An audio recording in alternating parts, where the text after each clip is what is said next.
Reagan administration was specifically targeting the Yugoslav economy in a secret memo, National Security Decisions Directive 133, which stated that U.S. policy will be to promote the trend towards a market-oriented Yugoslav economy. And it was in line with previous decisions directives which advocated expanded efforts to promote a quiet revolution to overthrow communist governments and parties.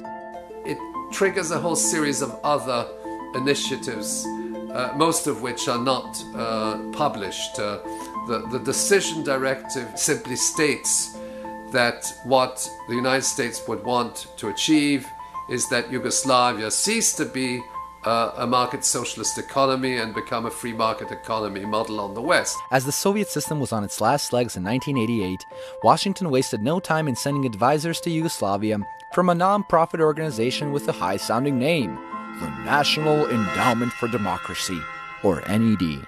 Good morning and welcome. It's good to have you all here to help celebrate the launching of a program with a vision and a noble purpose.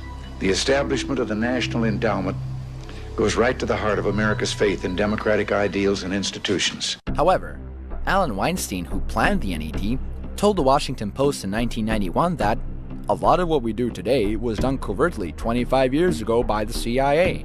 This basically means that the NED was really a sort of CIA spin-off. Instead of having just the CIA going around behind the scenes and trying to manipulate the process secretly by inserting money here and instructions there and so forth, they have now a sidekick, which is this National Endowment for Democracy, NED. Thus, the NED started handing out generous bribes in every corner of Yugoslavia, financing opposition groups, buying up hungry young journalists with dreams of a new life, and financing trade union opposition, pro-IMF economists, and human rights NGOs.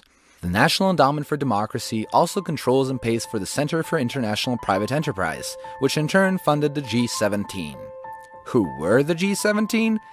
They were an NGO made up of 17 free market economists, with 3 of the leading members being Washington-based staff members of the International Monetary Fund and World Bank, Dusan Vujovic, Željko Bogatic, and Branko Milanovic. G17 coordinator Professor Veselin Vukotic worked closely with the World Bank, and as the Minister of Privatization under Yugoslav Premier Ante Markovic, he was in charge of the World Bank bankruptcy program in Yugoslavia during 1989 and 1990, which led to the devastation of the Yugoslav economy. Other members of the G17 consult for the World Bank and attend World Bank organized meetings. In 2002, they formed a political party in Serbia, and since then, despite the fact that in every election they've gotten between 7 and 11% of the popular vote, G17 controlled the Ministry of Finance and the Ministry of Economy of Serbia. This is not simply a group of economists. It is a network. The IMF and World Bank use this network to impose their policies on Yugoslavia. And how do they do it?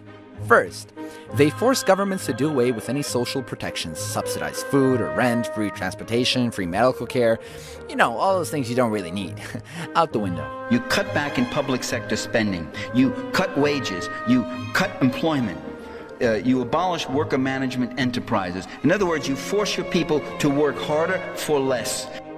Second, they use economic manipulation and new laws to force businesses, public and private, into bankruptcy. The World Bank describes this mechanism as a trigger mechanism. And they use that term. They say we need to trigger the bankruptcy of Yugoslav industry. Then, these businesses are taken over by a small clique of leveraged buyout speculators and other powerful foreign economic interests. They purchase the businesses at rock-bottom prices. Creditors could simply take hold of these enterprises within a 45-day period, and either the enterprise had to close down or it was privatized. This is called privatization through liquidation. World Bank data confirms that under Vukotic's direction from January 1989 to September 1990, more than 1,100 industrial firms were wiped out. The standard of living declined 18% between January and October 1990. This downturn raised unemployment to 20% and thus increased tensions between the republics. Impoverished the population through these sweeping IMF reforms, which in turn contributed to heightening social and ethnic strife.